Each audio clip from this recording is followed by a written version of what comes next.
ততঃপদং তৎপরিমার্গিতব্যম যস্মিন গত্তা ন নিবর্তন্তি ভূয় তমেব চাদ্যং পুরুষং প্রপদ্যে যত প্রবৃত্তি প্রসৃতা পুরাণী। শ্রীমদ্ ভগবদ গীতার পঞ্চদশ অধ্যায়ের আলোচনায় পুরুষোত্তম যোগ যে অধ্যায়ের নামকরণ করা হয়েছে সেই অধ্যায়ের আলোচনায় আমরা সকলে ছিলাম।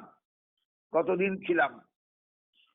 পুরুষোত্তম যোগ, ভগবান এর আগে গুণত্রয় বিভাগ যোগ বলেছেন, 3 গুণের কথা বলেছেন। সত্তরজ তম গুণের প্রত্যেকের গুরুত্ব কোথায় কি সব বুঝিয়েছেন। সত্যগুণ যে দরকার জীবন এটাও বলেছেন। ঊর্ধ্বং গচ্ছন্তি সত্যস্তা মধ্যে তিষ্ঠন্তি রাজসা জঘন্য গুণবৃত্তিস্তা অধো গচ্ছন্তি তামসা। এই শ্লোকে সত্যগুণের গুরুত্বটা বুঝিয়ে দিয়েছেন আমাদের এক কথায়, একটা শ্লোকেই। ঊর্ধ্বং সত্যস্থা গচ্ছন্তি, যারা সত্যগুণ সম্পন্ন তারা ঊর্ধ্ব লোকে যান, তাদের উপরের দিকে গতি হয়। মাঝামাঝি থেকে যান রজগুণাত্মক যারা তারা, আর তমগুণাত্মক যারা তারা অধো গচ্ছন্তি, তারা নিচের দিকে চলে যায়। সংসারে এই যে বিভিন্ন চরিত্রের মানুষ আমাদের চোখের সামনে আসেন, গুণত্রয় বিভাগ যোগ পড়লে পরিষ্কার বোঝা যায়, খুব ভালো করে ধরা যায় যে গুণত্রয়ের কি খেলা চলছে এই সংসারের মধ্যে প্রতিনিয়ত, প্রতি মুহূর্তে। আমরা কিন্তু এগুলো উপলব্ধি করি না। আমাদের এগুলো উপলব্ধি করার মতন সময়ও নেই, অবকাশও নেই, চেষ্টাও নেই। কিন্তু প্রত্যেকের এই গুণত্রয়ের গুরুত্বটা বোঝা দরকার, যাতে আমার সত্যগুণের বৃদ্ধি ঘটে, সত্যগুণকে আমার ভালো যেন লাগে, আমি যেন সত্যগুণময় হয়ে উঠতে পারি, এটা দরকার প্রত্যেকের। রজগুণ তমগুণ এমনি আসবে, রজগুণও আসবে, আমাকে জড়িয়ে নেবে রজগুণ, তমগুণও আসবে, সেও আমাকে জড়িয়ে নেবে। তাতে কিন্তু আমি অধোগতি সম্পন্নই হব, আমি ঊর্ধ্বগতি সম্পন্ন হব না। এই গুণত্রয়ের অবস্থান বা গুণত্রয়ের যে অসাধারণ বৈচিত্র্য বৈশিষ্ট্য, এগুলো একটু উপলব্ধি করলে বড় চমৎকার লাগে, অদ্ভুত লাগে। এই সংসারের এই বৈচিত্র্যের পেছনে কারণ হলো গুণত্রয়। শুধু গুণত্রয়, গুণত্রয় বিভিন্ন অনুপাত, বিভিন্ন রকমের অনুপাত। মনুষ্য চরিত্র সৃষ্টি করে, পশু চরিত্র সৃষ্টি করে, বৃক্ষ চরিত্র সৃষ্টি করে, মাটির চরিত্র সৃষ্টি করে, সব কিছু সৃষ্টি করে গুণত্রয়। সত্যগুণময় স্থানে গেলে দেখবেন মনটা সাত্ত্বিক হয়ে ওঠে। পক্ষান্তরে রজগুণাত্মক তমগুণাত্মক স্থানে গেলে দেখবেন মনটা কেমন করে ওঠে, ভালো লাগে না, একটা অস্বস্তি, যদি সত্যগুণময় মন হয়। এগুলো কিন্তু প্রত্যেকে একটু প্র্যাকটিক্যাল জগতে ঘেঁটে দেখবেন বা ঘুরে দেখবেন, প্রত্যেকে এটা অনুভব করতে পারবেন যে গুণত্রয়ের কি সাংঘাতিক গুরুত্ব, কি মহিমা। সেই গুণত্রয় বিভাগ যোগের আলোচনার পরে ভগবান পুরুষোত্তম তত্ত্ব সম্পর্কে বলতে আরম্ভ করেছেন, এবং নাম হচ্ছে এই অধ্যায়ের পুরুষোত্তম যোগ। পুরুষোত্তম যোগ, আমরা সেই অধ্যায়ের আলোচনায় আছি।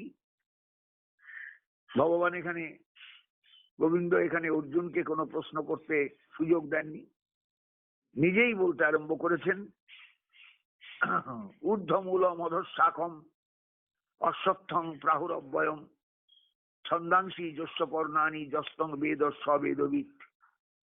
এই সংসারটা হলো একটা বিরাট অশ্বত্থ গাছ, উল্টোনো অশ্বত্থ গাছ।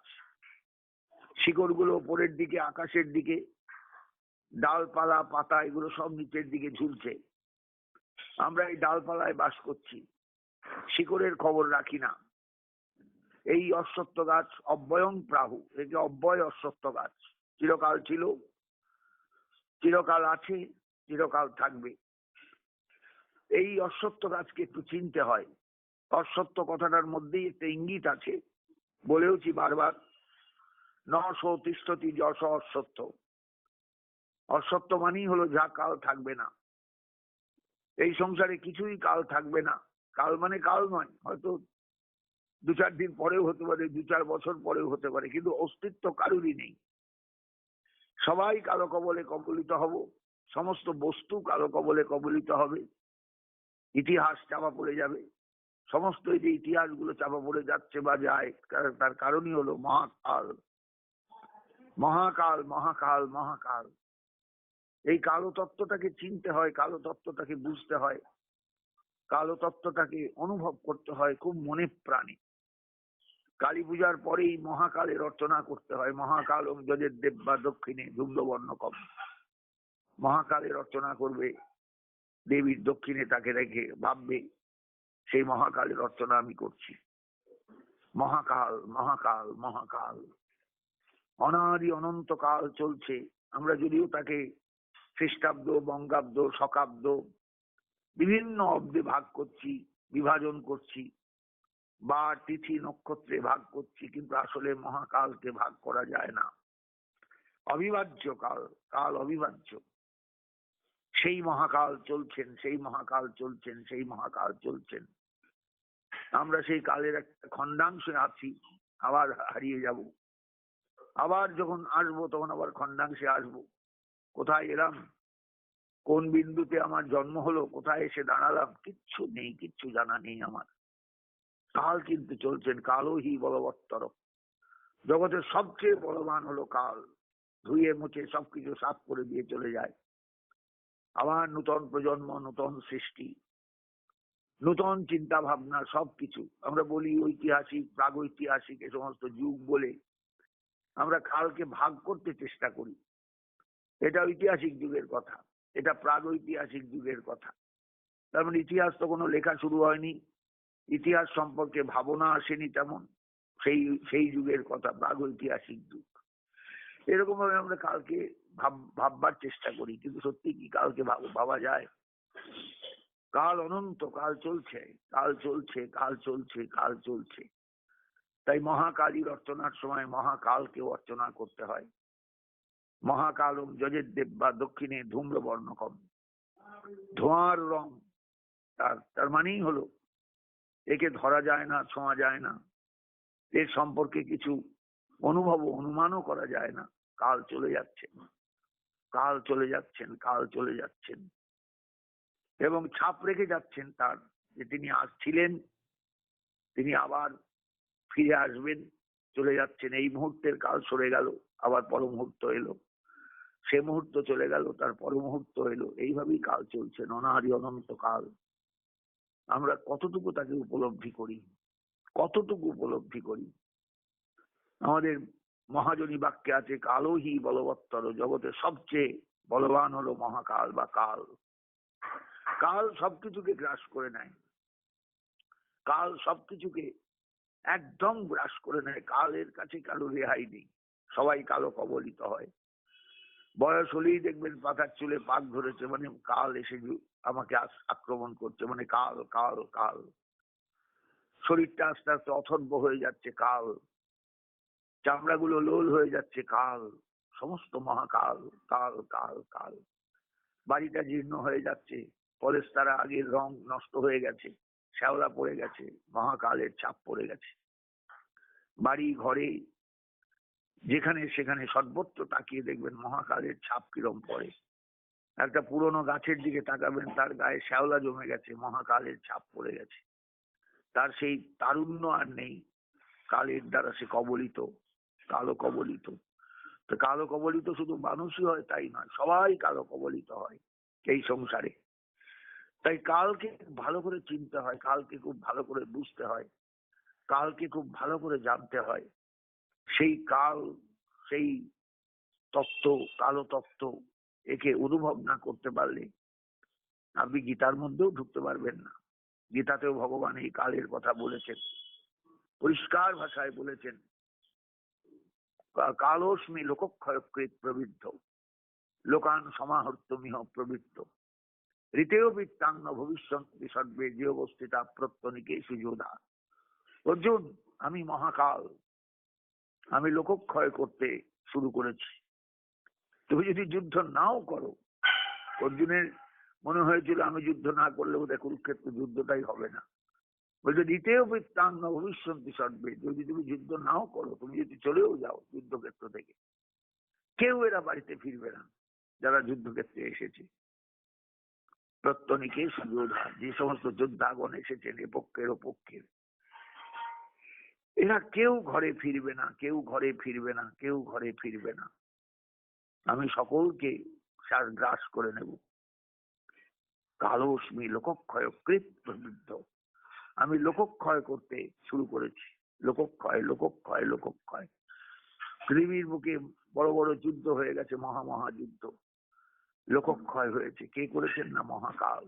অমুক দেশ লড়াই করেছে তমুক দেশের সঙ্গে, তমুক দেশ লড়াই করেছে অমুক দেশের সঙ্গে, তমুক দেশ এই অস্ত্র আবিষ্কার করলো বলেই তো এত লোক মরে গেল। এগুলো কিছু নয়। মহাকাল এইভাবেই জগৎকে ধ্বংস করেন, আবার নূতন সৃষ্টি, সেই ধ্বংসের উপরে আবার তার সূচনা হয়।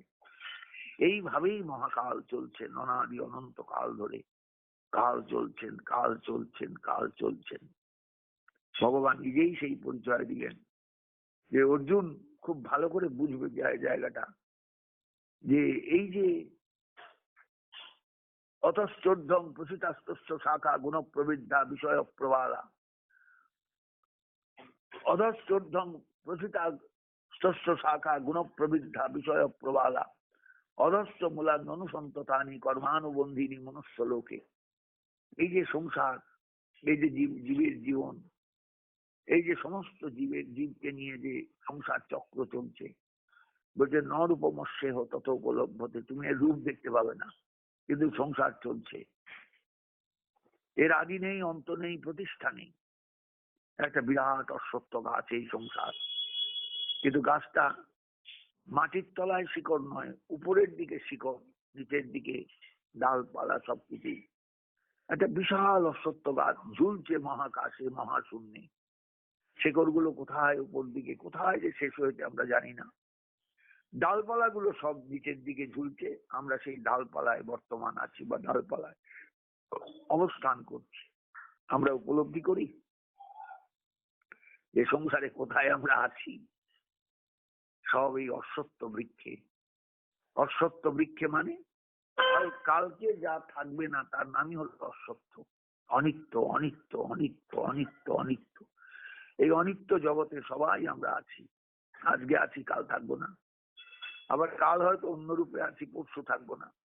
পরশু হয়তো অন্য রূপে আছে, তারপরের দিন থাকবো না। এইভাবেই চলছে আমাদের জীবন। শুধু আমাদের নয়, অনন্ত জীবের জীবন চলছে। অনন্ত জীব চলছে এই সংসারে, নানা রূপে, নানা ভাবে, নানা প্রকারে, নানা ছন্দে, নানা রকমের অবস্থায় চলছে, চলছে, চলছে, চলছে। এর আদি অন্ত কোথায়, প্রতিষ্ঠা কোথায়, কেউ জানে না, কেউ জানে না। অশ্বত্থমেনং সুবীর মূলম, দৃঢ়মূল একটি অশ্বত্থ গাছ এই সংসার, উল্টন অশ্বত্থ গাছ। শেকড় ওপরের দিকে, ডালপালাগুলো নিচের দিকে। একে যদি সত্যিই তুমি বাতিল করতে চাও, এই অশ্বত্থ গাছ থেকে যদি নিজেকে ছাঁটাই করে আলাদা করতে চাও, তাহলে অসঙ্গ শস্ত্রে নাও, হাতে একটা শস্ত্র নাও। হাতে একটা শস্ত্র নাও, সেটা হলো সঙ্গহীনতার রূপ শস্ত্র। কোন বিষয়ের সঙ্গ, ব্যক্তির সঙ্গ, কিছু সঙ্গ করবে না। সঙ্গ করলেই বিপদে পড়ে যাবে। এবং সেই অসঙ্গ রূপ শস্ত্র হাতে নিয়ে এই বৃক্ষের ডালপালা ছাঁটতে ছাঁটতে ছাঁটতে ছাঁটতে ছাঁটতে ছাঁটতে তোমায় এগিয়ে যেতে হবে। এবং কোথায় না তত পদং তৎপরিমার্গিতব্য, সেই জায়গাটা খুঁজতে হবে যেখানে গেলে আর ফিরে আসতে হয় না। সংসারে তুমি যেখানে জন্মাবে সেখান থেকে আবার ফিরতে হবে, আবার আসতে হবে জগতে। মরলে আবার আসলে, আবার মরলে আবার আসলে, আবার মরলে আবার আসলে। আমরা এই জগতে যে কতবার এসেছি, কতবার আসবো আমরা কেউ বলতে পারি না। কখনো নারী হয়ে, কখনো পুরুষ হয়ে, কখনো নপুংসক হয়ে, কখনো পশু হয়ে, কখনো পক্ষী হয়ে। কত রূপে যে এসেছি, কত রূপে যে এসেছি, কত রূপে যে আসবো, আমাদের কারুর সে সম্পর্কে কোনো ধারণাই নেই। আমরা বলতেও পারবো না। ভাববেন না যে প্রতি জীবনেই মানুষ হয়ে আসবে, এত সহজ নয় ব্যাপারটা। কোথার থেকে যে কোথায় যাব, কোথার থেকে যে কোথায় জন্মাবো, কোন মায়ের পেটে যে ঢুকবো, সেটা পাখি মা না পশু মা না কীট পতঙ্গ মা, আমরা কেউ বলতে পারবো না, কিচ্ছু বলতে পারবো না। কিন্তু আমাকে আসতে হবে, যেতে হবে, আসতে হবে, যেতে হবে, আসতে হবে, যেতে হবে, আসতে হবে, যেতে হবে। আসবো যাবো, আসবো যাবো, আসবো যাবো, এইভাবেই চলছে অনাদি অনন্তকাল। এই জীবন পথের যাত্রা, জীবন পথের যাত্রা উপলব্ধি করলে মানুষ স্থির থাকতে পারবে না, চোখে জল এসে যাবে তার। তাহলে আমার ঠিকানাটা করি, আমরা যে এত ঠিকানা খুঁজে বেড়াই, এত ঠিকানা খুঁজে নিজের জায়গাটা পাকাপোক্ত করবার চেষ্টা করি, আমার ঠিকানাটা করি। সত্যি তো কারোর কোনো ঠিকানা নেই। কে যে কোথায় আছি, কে যে কোথা থেকে কোথায় যাব, আমরা কেউ বলতে পারবো না। এরই মধ্যে যদি চেতনা আসে, তাহলে ততঃপদং তৎপরিমার্জিতব্যম, সেই জায়গাটা আমায় খুঁজতে হবে, যেখানে গেলে আর ফিরতে হয় না। যস্মিন গত্বা ন নিবর্তন্তি ভূয়, যেখানে যাওয়ার পর আর ফেরার প্রশ্ন আসে না। তমেব চাদ্যং পুরুষং প্রপদ্যে, সেই আদি পুরুষ তিনি, তার কাছেই যেতে হবে আমাদের সকলকে, যিনি সবকিছুর সৃষ্টি করেছেন, সবকিছুকে জগতে এনেছেন, সবাইকে খোরাক দিচ্ছেন, সবাইকে খেতে দিচ্ছেন, পড়তে দিচ্ছেন, সবারই মধ্যে তিনি অবস্থান করছেন, সবারই এই প্রাণের যন্ত্রটা চালু রেখেছেন, নিজে সবসময় অবস্থান করে। প্রাণক্রিয়াটা, প্রাণন ক্রিয়াটা, এটা তো একটা যন্ত্র, এই যন্ত্রটাকে চালু রেখেছেন। সংসার চলছে, সংসার চলছে, সংসার চলছে। ততঃপদং তৎপরিমার্জিতব্যং যস্মিন গত্বা ন নিবর্তন্তি ভূয়, আমাদের সেই জায়গাটা খুঁজতে হবে যেখানে গেলে আর ফিরতে হয় না।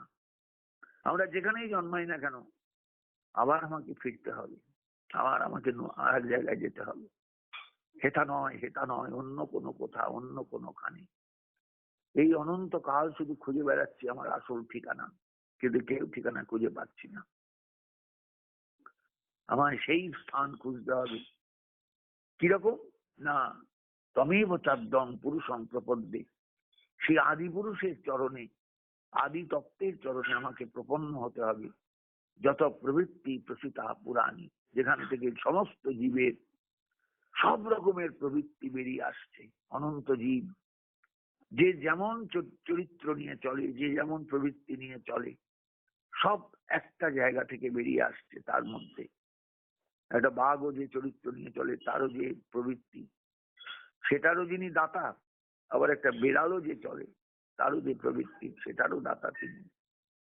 একটা বৃক্ষ যে ঊর্ধ্ব লোকে ওঠে, মাটি পুড়ে ওঠে, উদ্ভিদ, তারও প্রেরণা তিনি, সকলের প্রেরণা তিনি। তমেব চাদ্যং পুরুষং প্রপদ্যে, তিনি আদি পুরুষ, আমাকে তার আশ্রয়ে যেতে হবে। যত প্রবৃত্তি প্রসিতা পুরাণী, তার কাছ থেকেই সমস্ত পুরাণী প্রবৃত্তি, যত রকম জীবের যত রকম চরিত্র আছে, যত রকম জীবের যত রকম প্রবৃত্তি আছে, সব পুরাণী। এগুলো কিন্তু কোনোটাই নতুন নয়।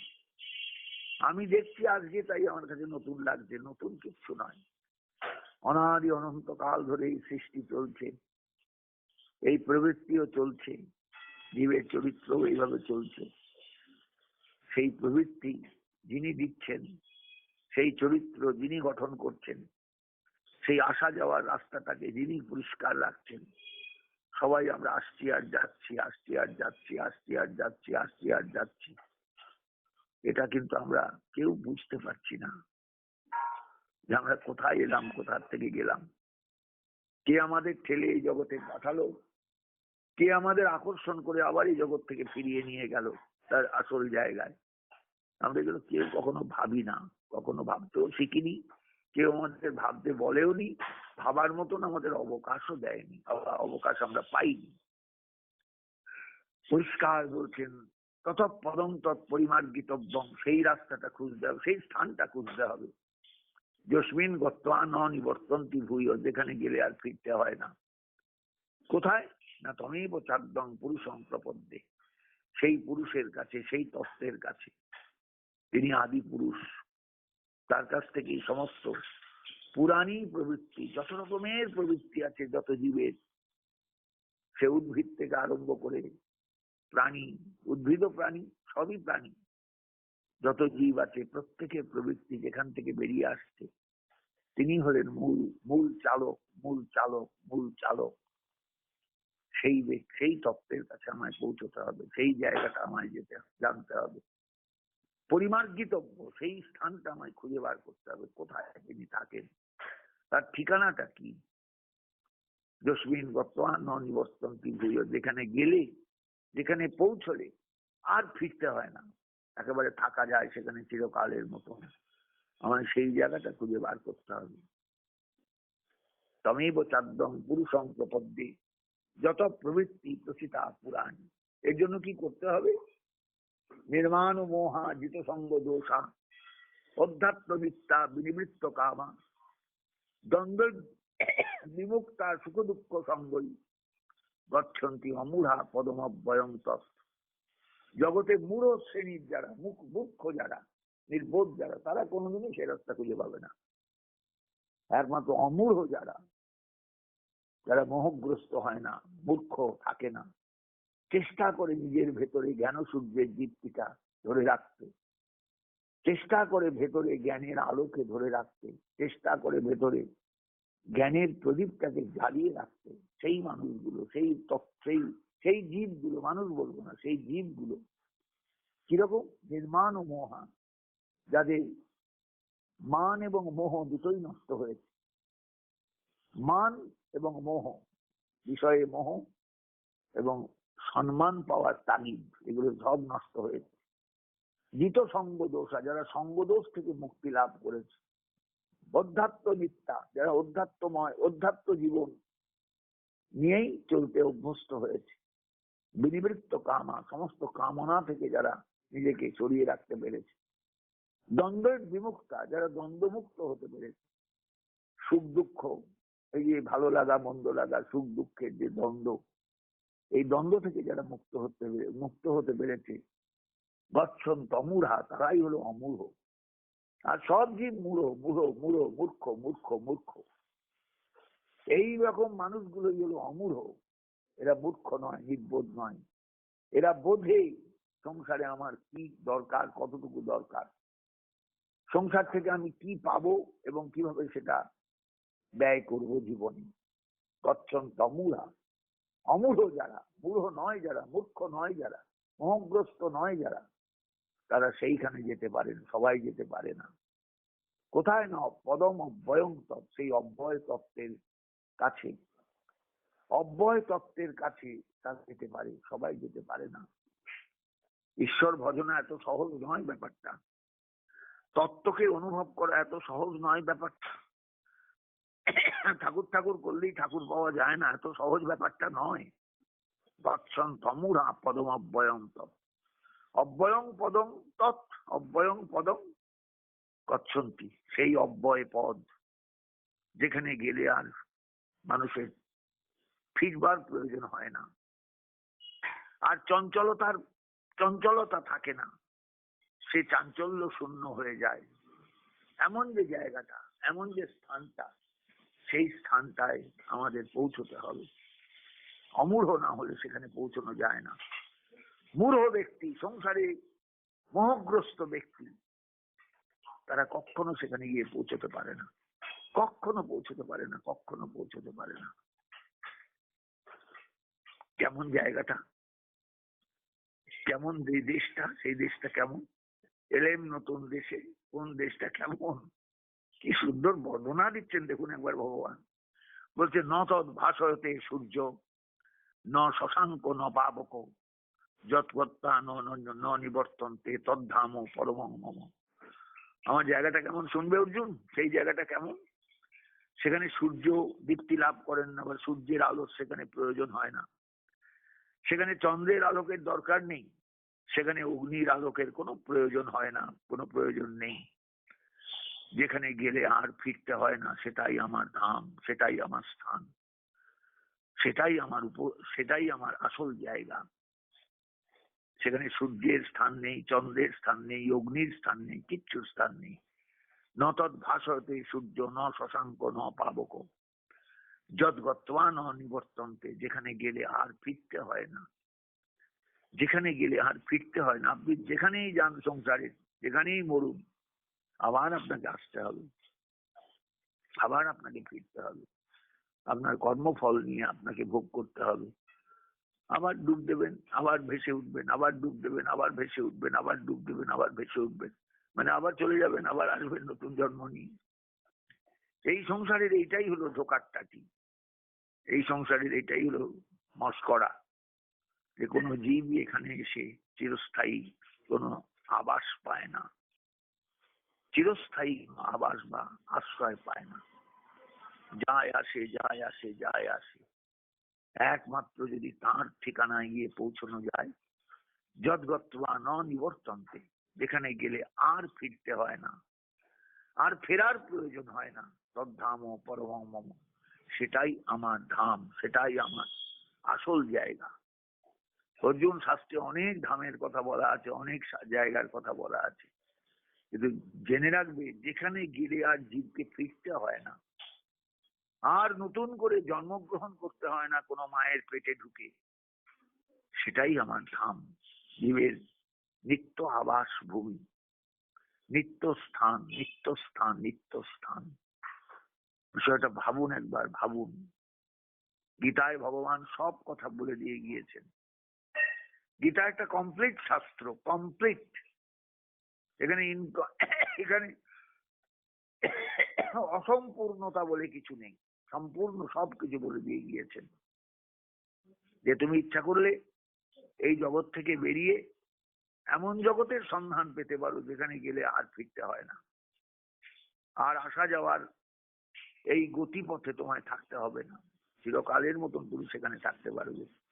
চেষ্টা করো সেই জায়গাটা অনুভব করার, সেই জায়গাটা উপলব্ধি করার, সেই জায়গাটা পাওয়ার বা যাওয়ার, সেই জায়গাটায়। যদ্গত্বা ন নিবর্তন্তে তদ্ধাম পরমং মম, যেখানে গেলে আর ফেরার প্রশ্ন নেই, আর ফেরে না কেউ, চিরকালের মতন সেখানে থেকে যায়, সেটাই আমার ধাম, সেটাই আমার ধাম, সেটাই আমার ধাম। আলোচনা বাকি রইল এই আলোচনা, এই শ্লোকের। আমরা আগামীকাল আবার সেই আলোচনায় প্রবেশ করব।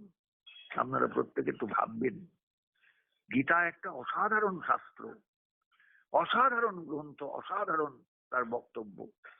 সেই বক্তব্য যদি সকলে আমরা অনুভব করতে পারতাম, আমাদের জীবন সার্থক হয়ে যেত, জীবন পূর্ণতা লাভ করত, জীবনের ছন্দপতন ঘটতো না, এটা দৃঢ়ভাবে বলা যায়।